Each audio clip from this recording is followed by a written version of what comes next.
Então, esse nosso Deus é um Deus de novidade de vida.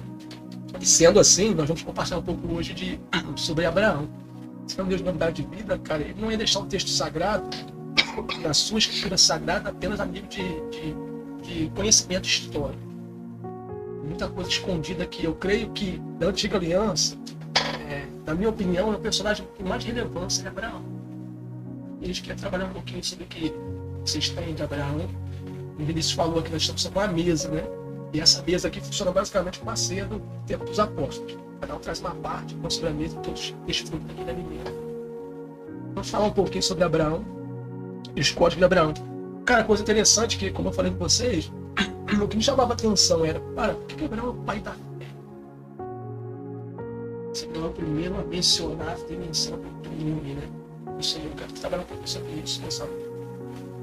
E assim, um dos códigos em Abraão que você não encontra em nenhum outro. Por exemplo, Adão, ele não viu a salvação. Assim como Sete não viu, Abel também não viu a salvação.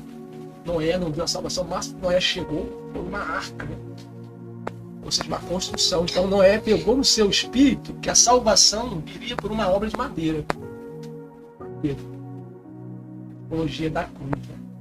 Então ele falou assim, quem estiver abrigado na obra de madeira, feita pelas mãos de um carpinteiro, será salvo. Isso que Jesus, eu acho maravilhosa a palavra, porque nada é por acaso. E Jesus tinha que ser carpinteiro justamente por isso, né? Porque a salvação viria pelas mãos de um carpinteiro. Mas mesmo assim, cara, por algum motivo, cara, em algum ponto da história de cada um deles, eles falharam em mostrar para a humanidade qual é a fé verdadeira. E Abraão vai ser o primeiro, cara, a conseguir transmitir para a humanidade de fato o que é fé. Mas a fé que o Senhor quer. Porque todo ser humano já nasce com uma fé chamada fé natural.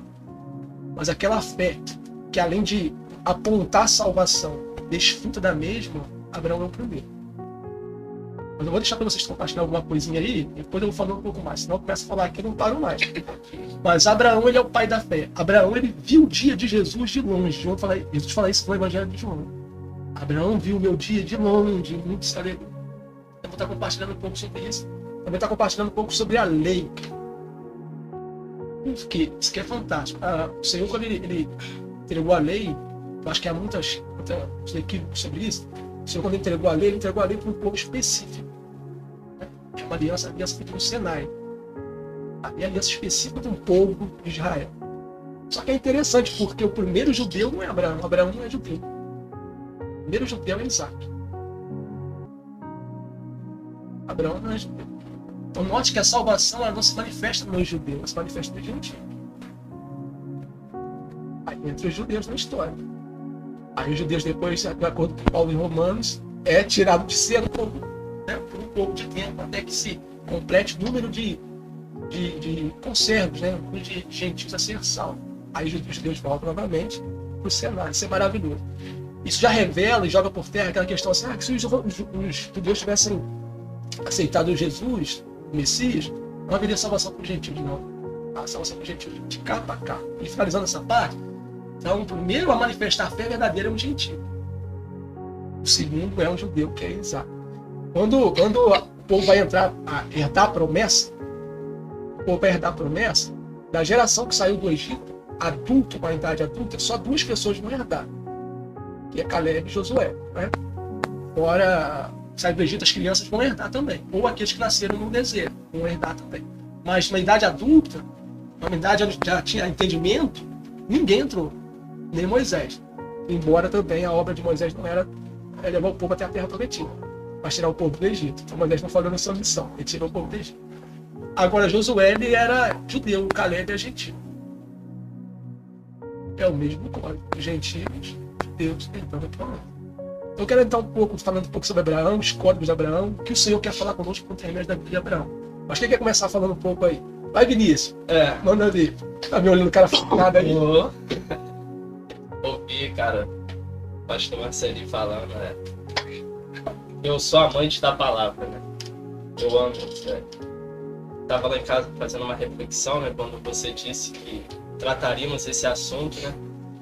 Aí eu comecei a ter uma enciclopédia bíblica lá, eu comecei a pegar uns tópicos, assim, uns pontos de Abrão Abraão. para chegar a Abraão. Mas isso aí, no decorrer do estudo, a gente vai falando, né? E você dizendo isso, o porquê ele é o pai da fé. Na verdade, é o pai de todos nós. Por quê? Mas além disso tudo, a gente tem que saber quando Deus o chama a ele, da sua origem, de Ur dos Caldeus. E aquilo ali mexeu comigo, porque quando Deus chama ele, vou usar essa expressão, nem crente ele não era ainda. Ouviu uma voz de um Deus desconhecido. Quando fala, Abrão, sai da tua terra e da tua parentela e vai para uma terra que eu te mostrarei. Dura coisa é, pastor Douglas, tu sair para um lugar que tu não sabe para onde vai. Segundo, tu ouvir uma voz de que tu não sabe de quem é que fala com você. E isso mexeu muito comigo, porque quando Deus fala para Moisés assim, ô Moisés, diz que o eu sou o que sou. Isso me mexeu também comigo, porque eu vou falar, pastor Douglas, o eu sou mandou eu vir aqui. Mas quem é o eu sou? E eu fui buscar isso, eu aprendi no original, Deus está dizendo assim, eu sou tudo, Moisés, o que você precisar. E a verdade é, Deus é o que nos basta. E pronto. Ele não precisa de detalhe de quem ele é. Ele é o Cristo encarnado. E pronto. E aceita quem quiser, pessoal. E quando Deus chama Abraão, o cara aceita a vontade de Deus. E eu fico olhando assim, eu vou para onde? Vai. É Deus dizendo para ele assim, no original desse texto é, sai para ti. E dura coisa é sair para ti. Ouvir uma voz de um Deus desconhecido para uma terra que tu não sabe para onde tu vai e aceitar essa vontade. E a pergunta é, estamos prontos para isso? A gente já sabe de quem nos chama. A gente já conhece a voz que fala com a gente no íntimo. E mesmo assim a gente não aceita a vontade dele. Ele manda a gente ir, a gente sempre tem uma alternativa do plano B. O plano é o A, e a gente sempre procura o... Não, Deus, deixa eu pro plano B, porque vai ser melhor. Não, gente, o plano é A. Não, a palavra é aceita. Não queira dizer, é ele? Será? Não, com Deus não tem dúvida. Não pode gerar dúvida de um Deus que deixa tudo no claro, tudo no esclarecido, tudo no transparente. Não tem como dar erro, não tem como dar errado. Então, a minha palavra de abertura é essa. Ele ouve a voz de um Deus desconhecido, aceita a vontade dele e sai pelo caminho. E tem coisas que Deus só vai se manifestar é só no meio do caminho. É no meio do caminho que o milagre acontece. É no meio do caminho que a provisão acontece.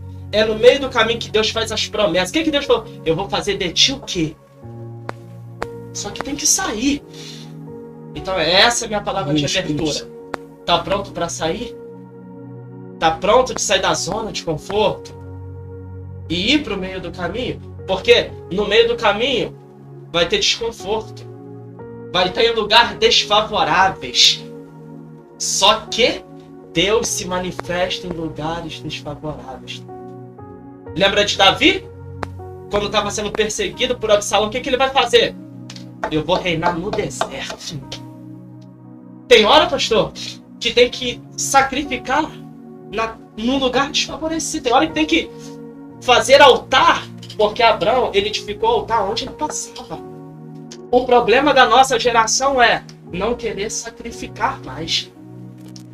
Então, essa é a minha palavra de abertura para nós nessa noite, viu?